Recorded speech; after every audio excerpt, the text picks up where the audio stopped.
You're listening to Jay's Analysis, integrating film, philosophy, geopolitics, literature, history, economics, intrigue, and espionage, only at jaysanalysis.com.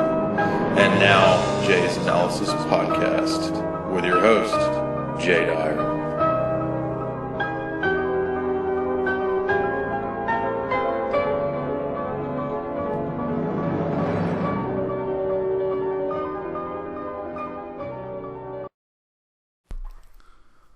This is Jay from Jay's Analysis. Listen, I want to tell you about today's sponsor for the show, MichiganMushrooms.net. Did you know that mushrooms actually can serve as a substitute for coffee or tea? Yes. In fact, if you are tired of too much caffeine, if it's getting you down, there's actual studies that show that mushrooms have the ability to be a great substitute for coffee and tea. In fact, Solzhenitsyn actually wrote a book about the medicinal facts of the chaga mushroom. So if you go check out MichiganMushrooms.net, you'll see that they offer all kinds of chaga mushrooms, different products to suit your needs. And they've been around as a husband and wife team for the past few years and have really been doing well. So I want to recommend them as a sponsor of this show and thank you for their support. Welcome back. This is Jay Dyer of jaysanalysis.com. We're working through the book of Plato. So you're listening to my podcast, the first half of which will be free to the public. And if you're interested, if you like what you hear, you can subscribe at jaysanalysis.com for the archives and the full talks. And I'm slowly building up quite an arcana, an archive, a lore of lectures and talks. We're going to be talking about Book 4 today of the Republic, where Plato discusses the tripartite division of not just the soul and the human person, but also the Republic as a society, as a kallipolis, as we saw in the Greek. There's a lot to dig into here, so we're going to be referencing some points that we saw earlier in the book, where Plato discussed the just man, and what happens to the just man in an unjust society. We're going to talk about the religious view of the Delphic oracle and its place in the Republic. We're going to talk about the relationship of the individual to the many, the one and the many again. And we're going to talk about breeding and the Greek conception of eugenics, eugenos, that would be formative for the rest of Western society as we look at the imperial policies from the Roman Empire and into the British Empire, how they viewed the need for the state to regulate population and breeding. This will be formative and crucial for understanding the 17th, 18th, and 19th century British imperial thinkers, figures like Thomas Malthus, who famously wrote and lectured in his Episcopal cathedral about the dangers of population, and that we would eventually see, he was writing back then, that there would be a population explosion that would then result in mass casualties and death. So is that actually true? Well, we didn't see the population threat explosion that Malthus talked about. And in fact, this was rather an elite social engineering tool that simply continued on. It continued on into Sir Francis Galton and the Huxleys and so forth. Now, I don't want to be imbalanced here, because eugenics is, as I've pointed out many times in many talks, more complex than just this Nazi idea of killing everyone.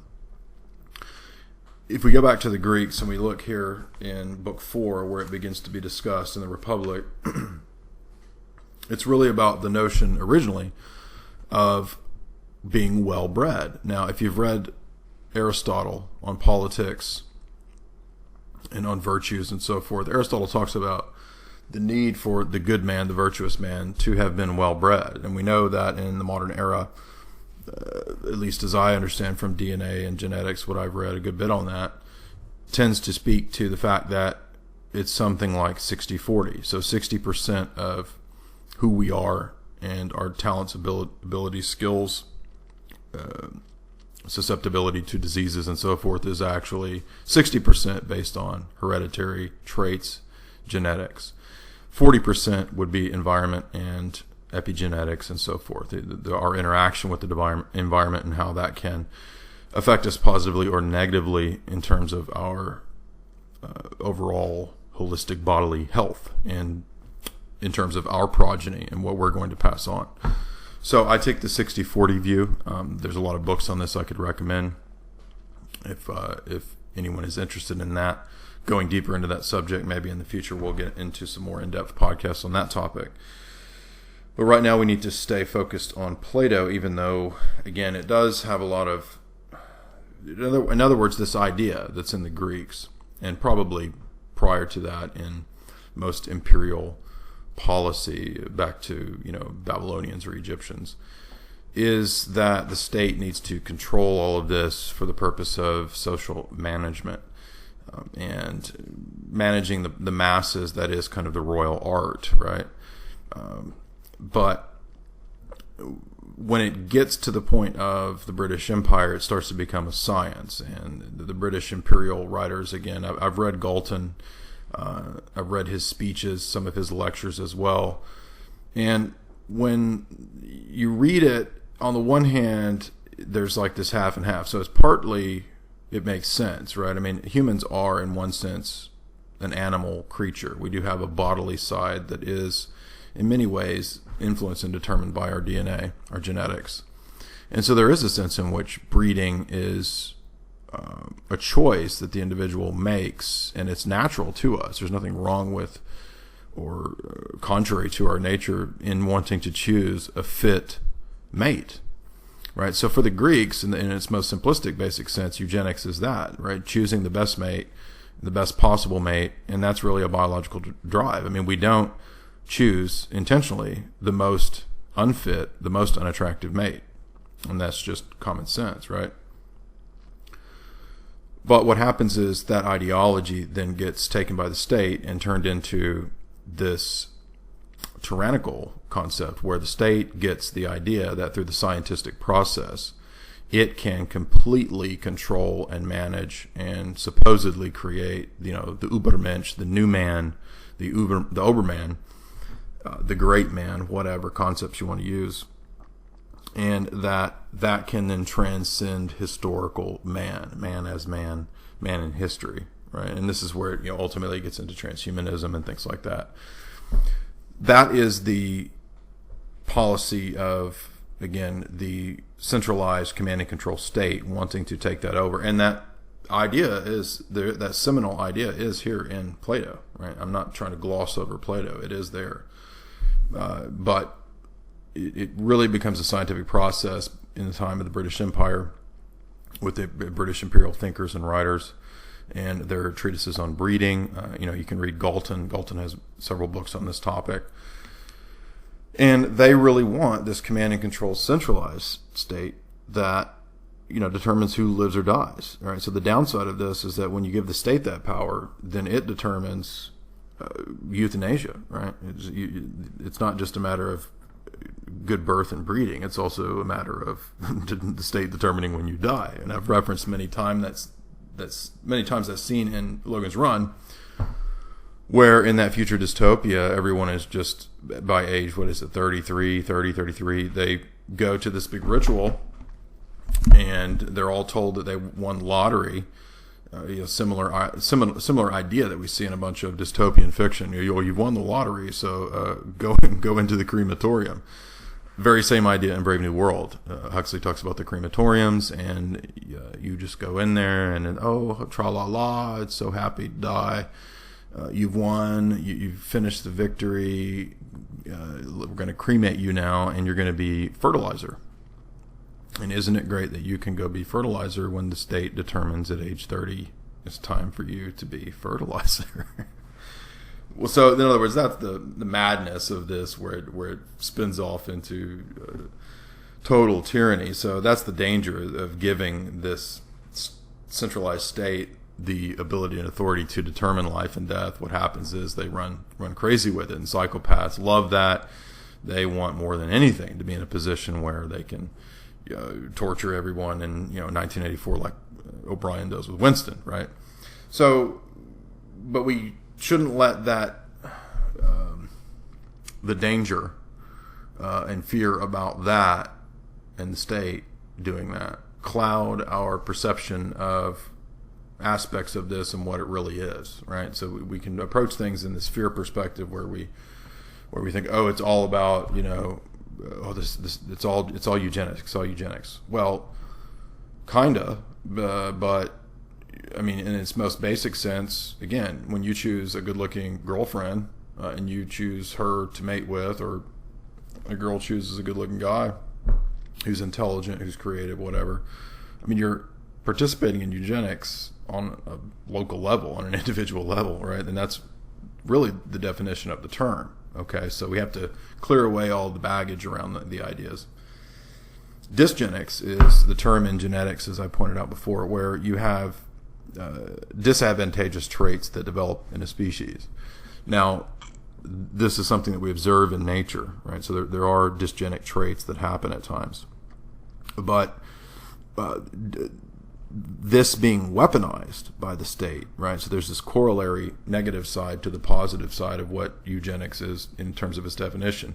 And then when the state takes over in this command and control sense of wanting to be God, play God, the deified state, statism, it then turns around and says, oh, well, we don't want to just determine who lives and dies. We also need to implement this policy on a mass, global level, whatever, where we weaponize genetics, we weaponize the environment, we weaponize the culture, we weaponize medicine, weaponize food, and so forth. And again, it all found in Brave New World. And in this weaponized system, it's spun far out of the original Greek idea. Now, granted, the Greek notion is about state control of breeding, right? So that is in book 4 here of Plato. You don't find dysgenics in Plato. Well, except for, I should clarify that, there is, I think, the notion of infanticide in certain cases.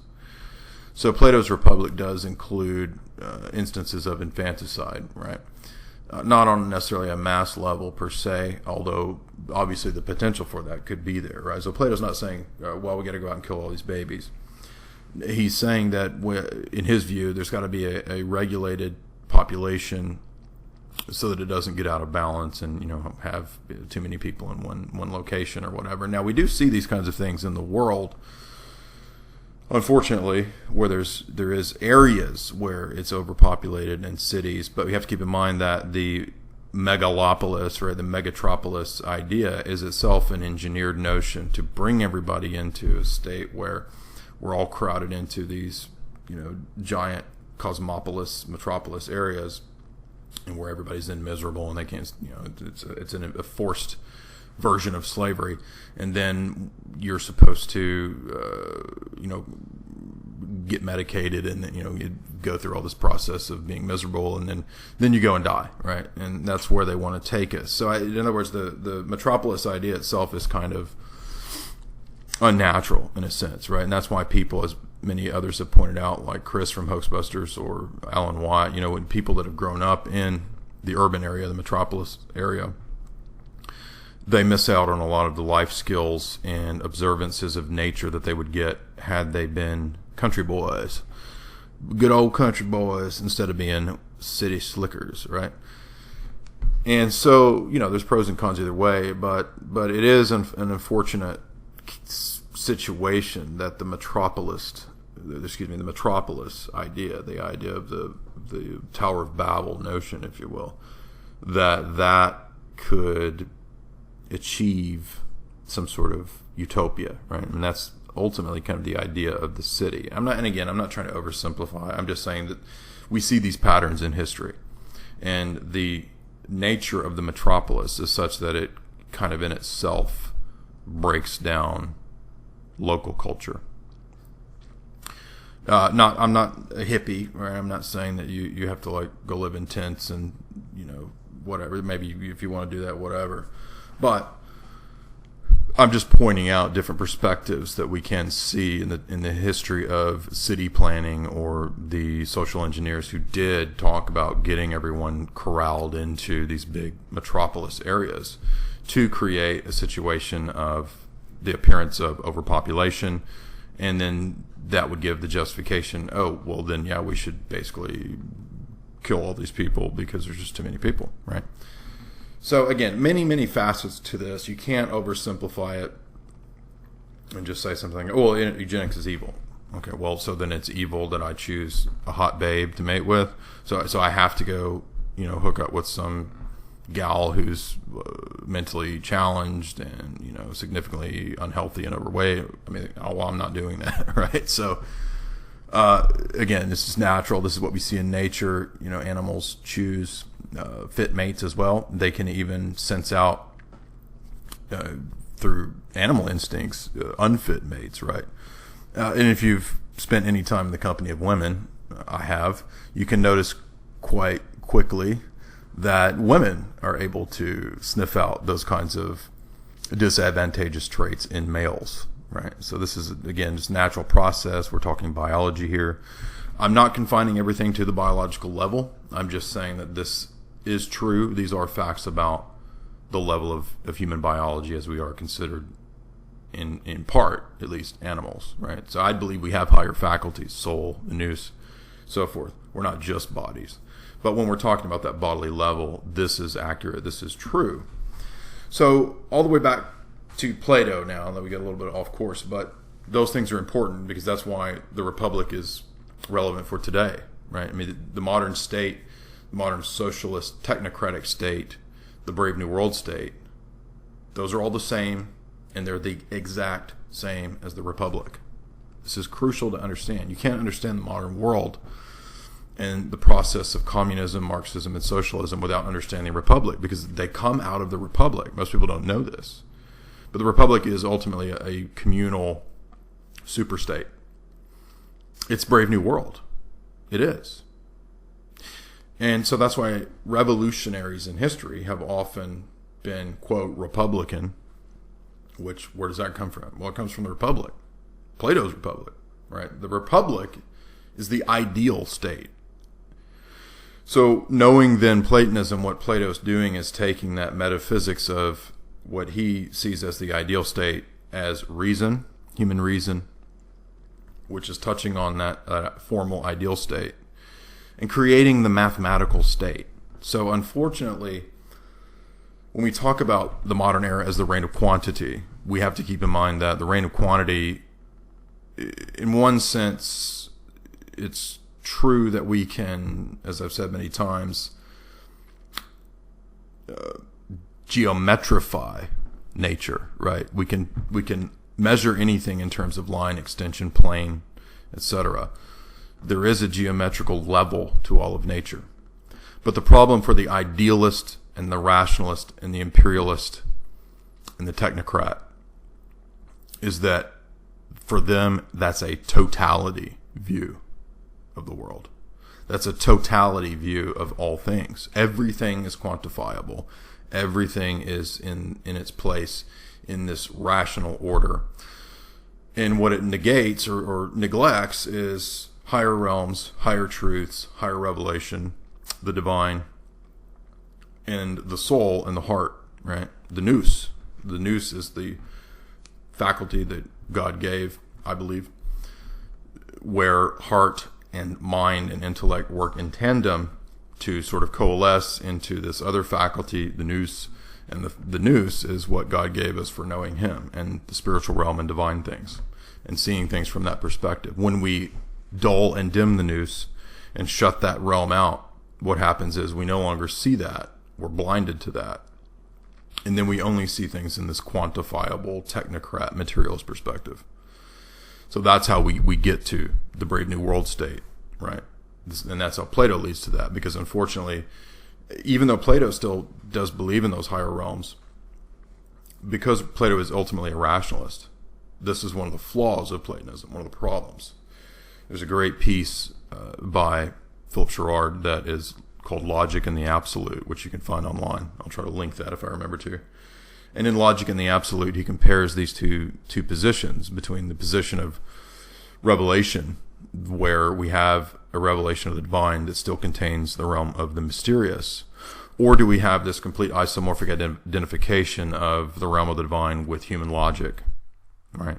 Or is there an analogy between the two where there's still gray area, right? Where we as humans in our reason never completely encapsulate or completely exemplify or exposit the higher realms or the divine? Or do we completely have an isomorphic human rational analogy to the divine, right? That would be the position of the Platonist or the Neoplatonist, where everything is mathematics, everything is just that, the identification. And ultimately, I believe this is a serious problem for Platonism, and I think Dr. Sherrard teases that out very well in that piece. Because you can see how this would, well, if everything's just completely encapsulated by human reason, then, well, that just leads right back to the Enlightenment. And that's what the Enlightenment thinkers did. And what happens then is that the Enlightenment leads to, a couple of centuries later, you've got the total materialistic, deistic, technocratic state, right? Or the atheistic state. So it just collapses back on itself, because on the one hand, it posits at one point the totality of human reason to grasp everything. When that doesn't happen over a few centuries, it falls back into materialism and nihilism, right? So what begins as a perhaps well-intentioned leftist move towards freedom, reason, the rational state, the republic, then can unfortunately collapse back into the nihilistic state, the power state, the state that is might makes right. Why? Because it's based on this idea that you can construct the ideal state, that you can construct the utopia. And the problem with the idea of thinking that you can construct an ideal state in a utopia is that it doesn't take into account human anthropology. Humans, in general, are not pure rationalists. We're not purely rational beings. We aren't beings that are meant to basically spend all of our time swimming in this sea of algorithms and calculations and pure logic, where we can construct the pure logic state, right? Because not everything in life, not everything about man is pure logic. So it's the taking out of order, right? The taking out of place the proper setting for things like logic or empirical experience or number theory or the ideal realm. It's taking those things out of their correct position, where I believe they should be, for example, submitted to the realm of the divine, right? So they should be subordinate to that, and they have their place, right? Just like the scientific method. The scientific method has its place in man's experience of and understanding of the natural world out there. But the scientific method itself cannot be, by its very nature, elevated into this grand narrative. And that's what happens with rationalism, is that it starts with rationalism. And we see this in the history of the West. It turns into naive empiricism. Naive empiricism might last for a little while, but it's just such a stupid philosophy and so obviously contradictory and nonsensical that it quickly devolves into nihilism.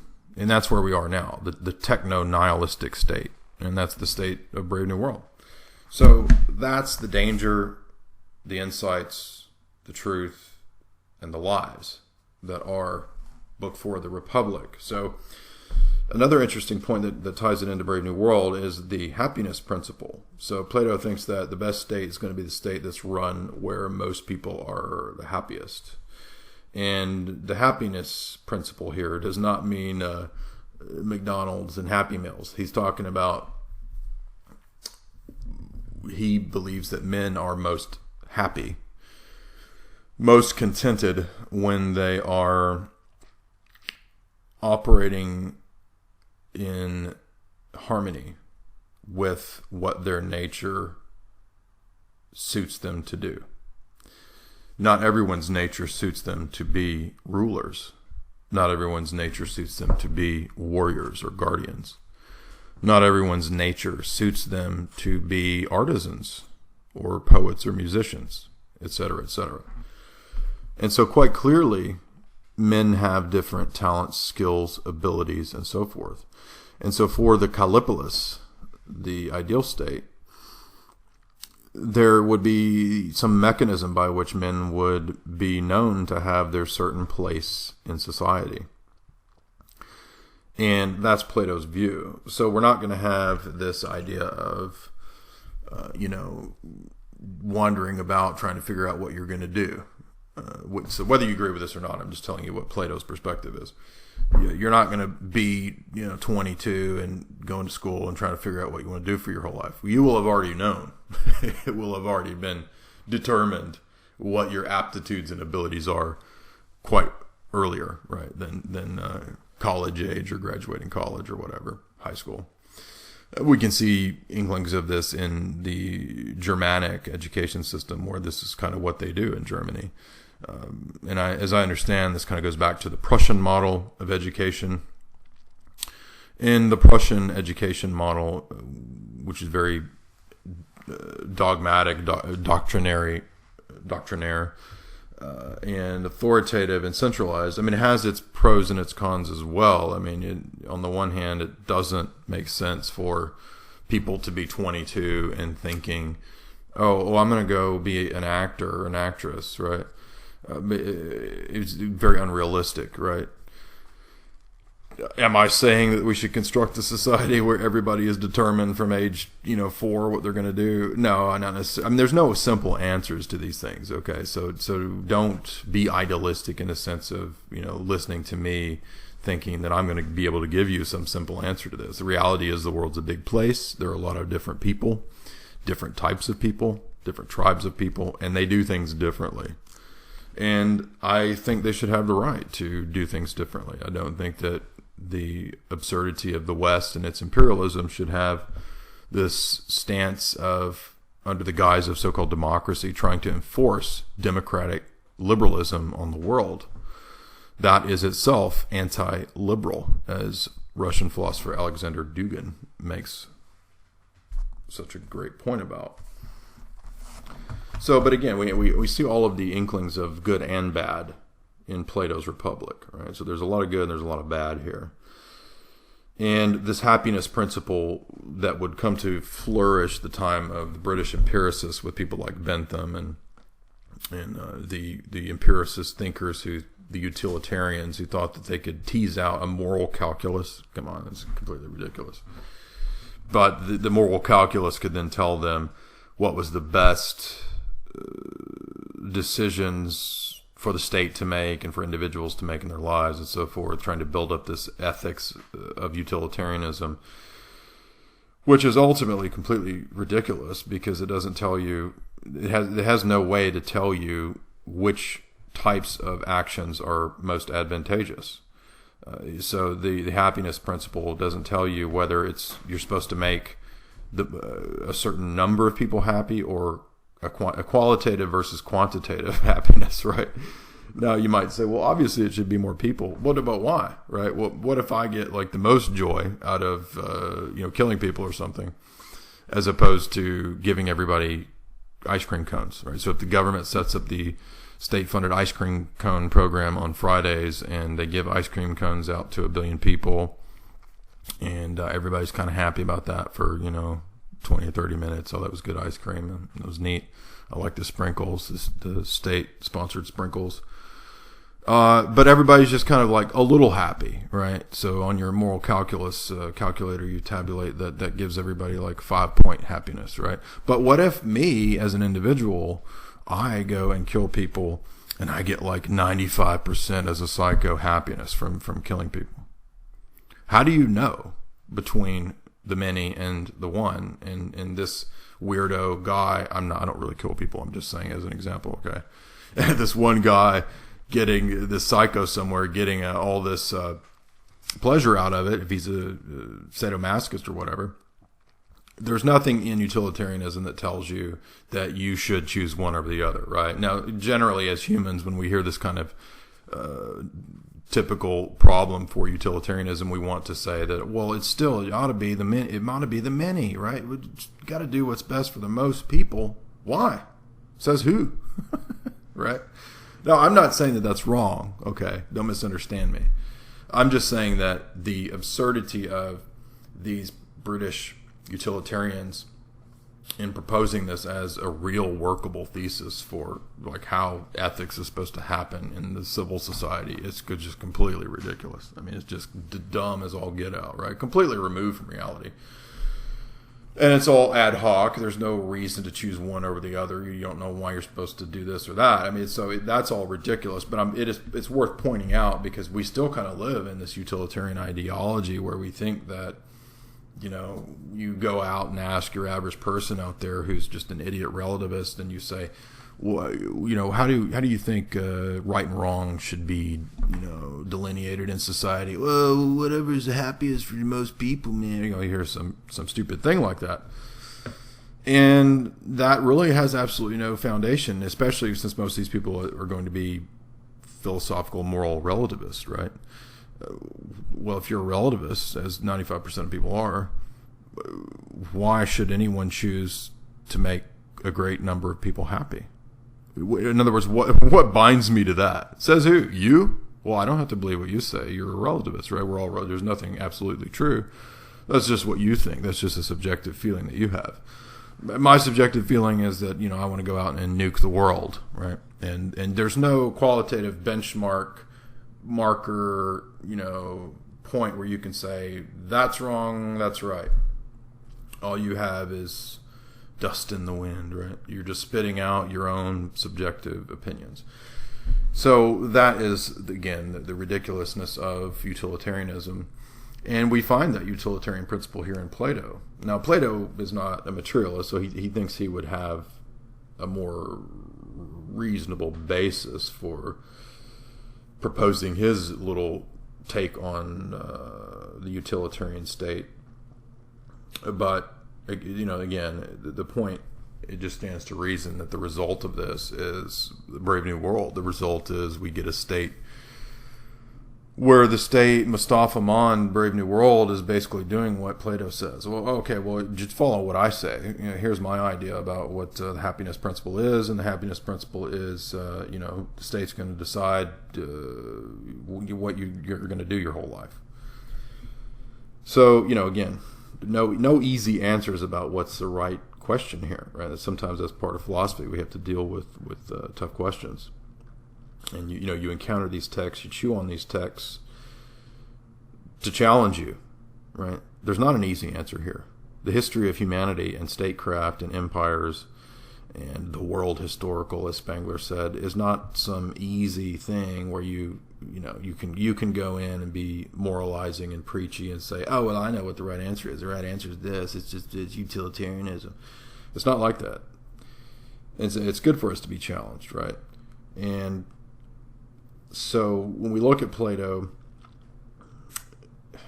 we just have to keep that in mind. Okay, don't approach this thinking you're going to get like these idiot revolutionaries and utopians, like the perfect model of how to do this, right? And so then when they try to enact this this idealistic utopia and they realize that humans don't work this way, well, then they get mad and they just want to kill everybody, right? So this is a very dangerous thing for the tyrants to get a hold of Plato and try to enact their Committee for Public Safety with Robespierre and Danton and Marat,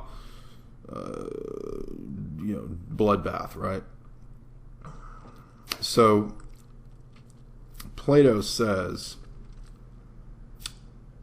that you're going to be happiest doing what's most fitting to your nature.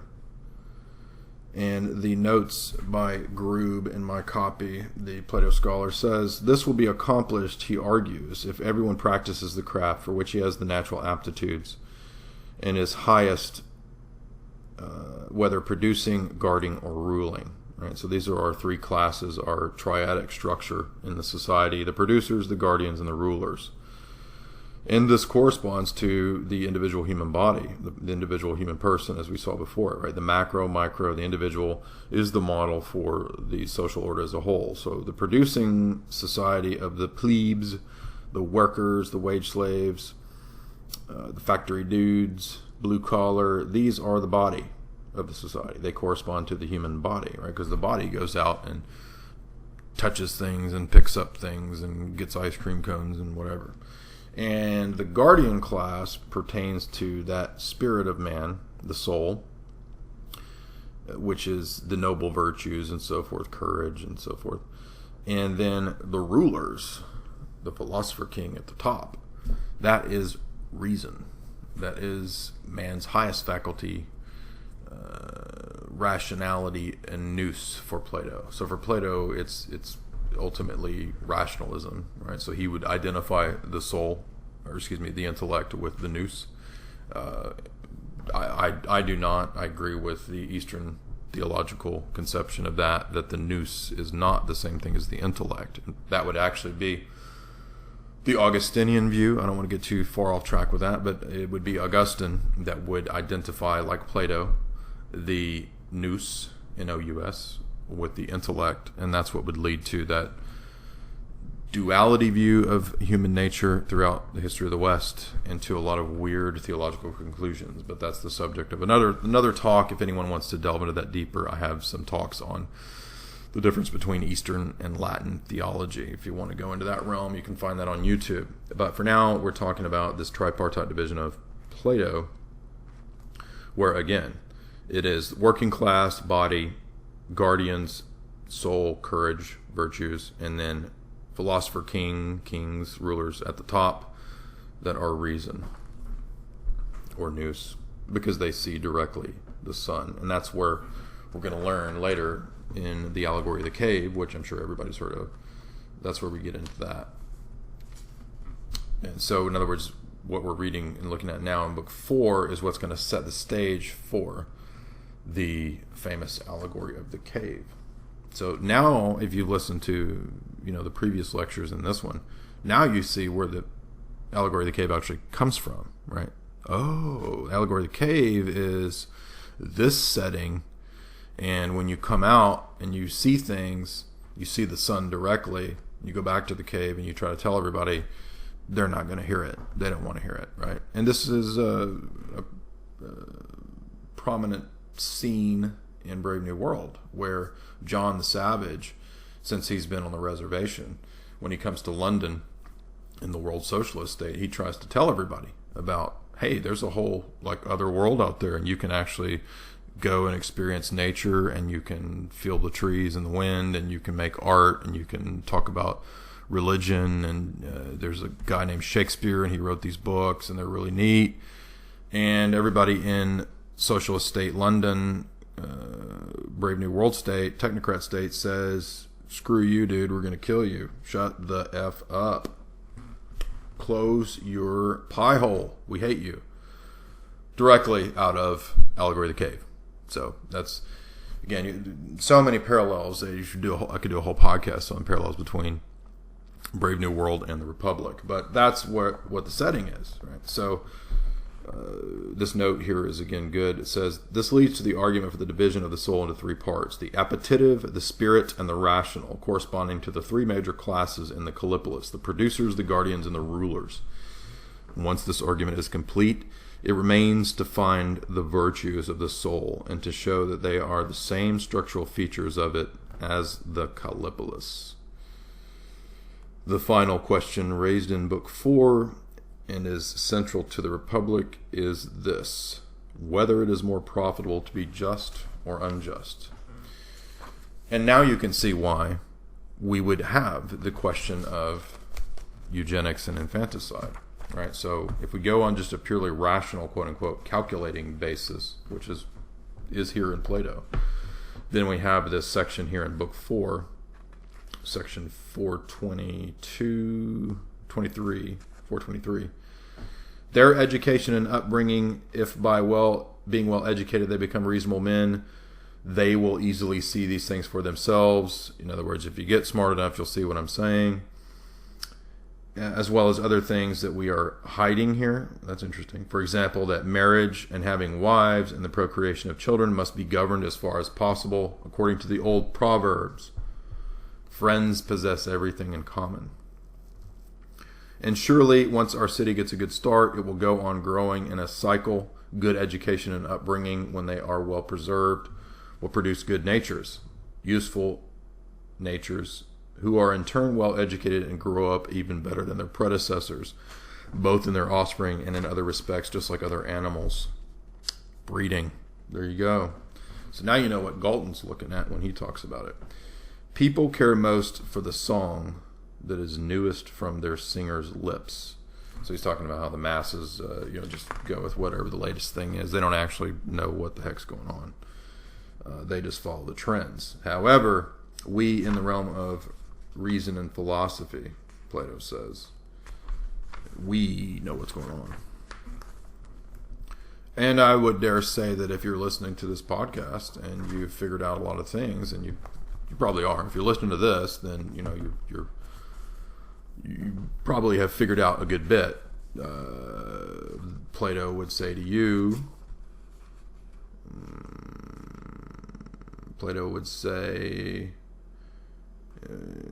you got it. You're figuring it out. Good job, buddy. Here's your gold Plato star, or should I say the form of star. Oh, so the Delphic oracle, the oracle at Delphi, Plato says that will be the religion. Plato is not a revolutionary when it comes to religion. He's a traditionalist. He says the oracle of Delphi will be our central religious tradition because that's our traditional religious tradition. We're not going to wipe this thing away. I am not an atheistic rationalist who thinks that we can have this completely rational state devoid of religion and the supernatural. Rather, those things will be a part of our ideal state. So, wisdom, courage, and moderation / justice, these correspond to the three figures in this book. That would be Socrates, corresponding to wisdom, Glaucon, corresponding to guardian, and Adeimantus, corresponding to moderation and justice. And these are, again, the three classes. The Socrates wisdom Socrates wisdom philosopher king class, Glaucon courage warrior class, and Adeimantus moderation justice worker class. Now,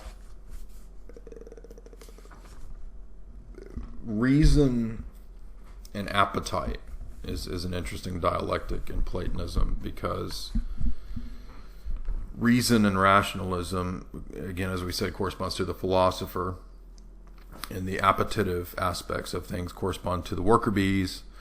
And Plato just sees this as natural. He just sees that as something that's just a fact of human societies. There are people who are workers. That's just what they are. And there are people that enjoy and have their place doing that, right? And there's nothing wrong with that, okay? That can actually be a good thing. It can be a natural thing. There's nothing wrong with the society having people who are fitted to being a working class. So one of the stupidities of egalitarianism and radical Marxism is this idea that ultimately we got to have everybody at the same level. And that's just not reality. It's just not reality that, you can't have a quadriplegic guy who's going to be playing in the NBA with Kobe Bryant, right? I mean, it's just not going to happen. It's not going to work. It's completely ridiculous. Nobody wants to watch that anyway. I mean, you can have your handicap league of basketball. I'm not saying anything ridiculous like that. Obviously, yeah, people do that kind of stuff, whatever they want, but you can't try to have this enforced egalitarianism that is just utterly preposterous. And what's so amazing is that that's where we're going. That's the kind of society we live in now, where these social justice warriors and these radical feminists and these crazy progressive so-called who are actually just mentally ill want to try to equalize everything, right? And Plato, if Plato was talking, he would say, "Do you have eyes?" can you actually go out? Like, are we going to start saying that symphony orchestras in cities should actually start requiring musicians who aren't very good? Right? It's not fair for the cellist to get the first chair, right? We should have like a big symphony with everybody who sucks all playing at once. I mean, it's just complete nonsense, right? So, there's insight in that. And Plato would just say that this radical egalitarianism is not part of his republic, right? The republic of the radical, crazy Marxists and their insanity does in many ways depart from Plato. Plato does not believe that there's no caste. Plato believes in caste, big time, as does Huxley in Brave New World. You have the alpha, the beta, the gamma, the delta, and the epsilon. And the alphas are the most fit, most capable class, the smartest, and the epsilons are just the complete Dumbo, Mel's Diner kind of guy. And again, so there's a tripartite structure, but we can also look at it from a dualistic sense, a two-way model of this. So most men, according to Plato, are not contemplative. They're focused on bodily desires. They're focused on bread and circuses, and they serve their purpose in the kallipolis as workers and producers. And that's what they're going to do. That's fine. Don't ever expect them to be philosophers. Others, however, are well-bred. They do possess natural gifts, aptitudes, skills. They are highly intelligent, and they will be good at being just statesmen or guardians and philosophers. And so they correspond to the contemplative life more so than the workers who correspond to the appetitive life. So different ways that you can, it's not just a tripartite structure, you can also look at it as a dual type structure. But ultimately, again, the soul has these three parts: reason, spirit, appetite. And reason is the philosopher at the top.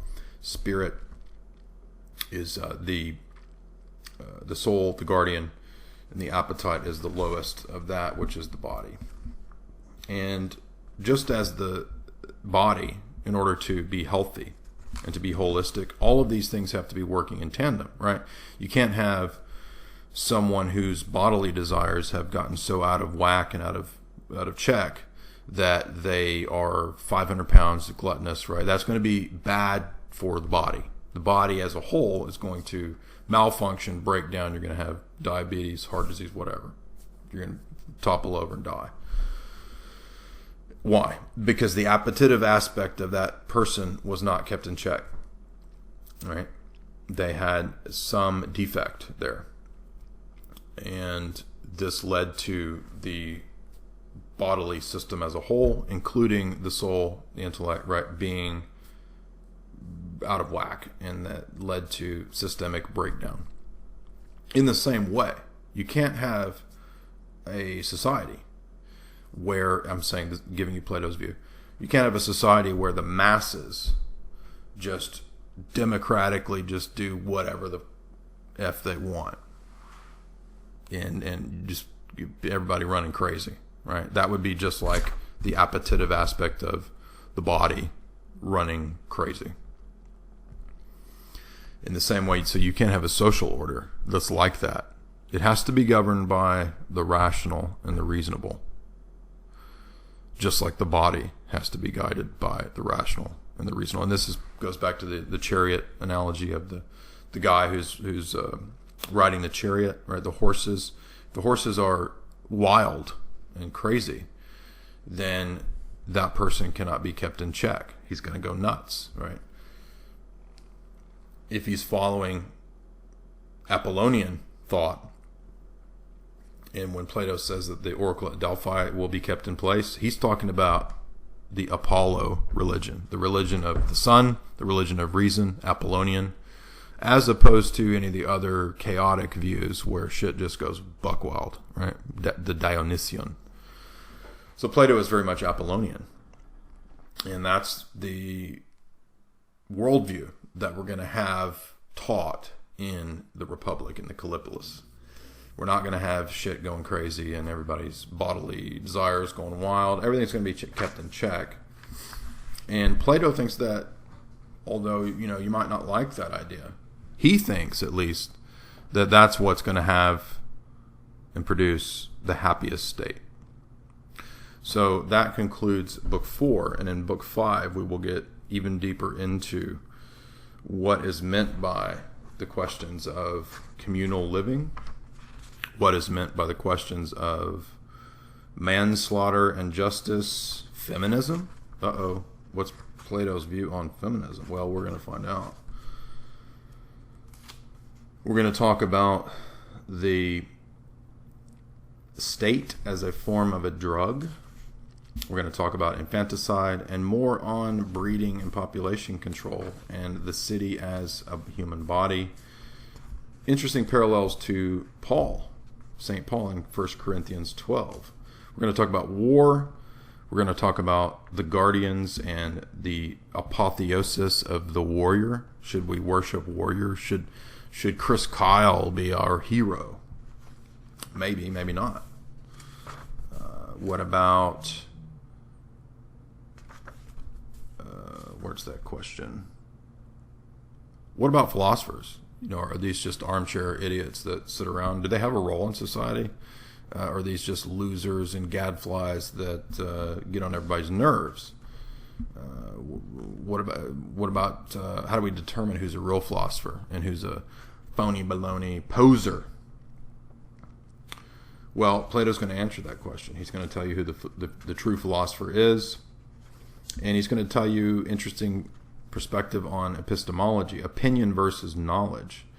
All right, well, how do we distinguish these two? We're going to get into metaphysical questions about the one and the many, and how that relates to epistemology. So pretty heavy stuff coming up in Book 5. So look for that very soon. And this has been jaysanalysis.com. And I want to thank you again to the sponsors, listeners out there. It's you guys who keep this going by subscribing. Tell your friends. If you like philosophy, if you want to hear philosophical perspectives that aren't tainted by cultural Marxism, egalitarianism, ridiculous, stupid collectivism from the state schools and brainwashing, then check out Jay's Analysis and subscribe for my archives and philosophical lectures. And I want to thank also MichiganMushrooms.net, where you can get the coolest chaga mushroom tea.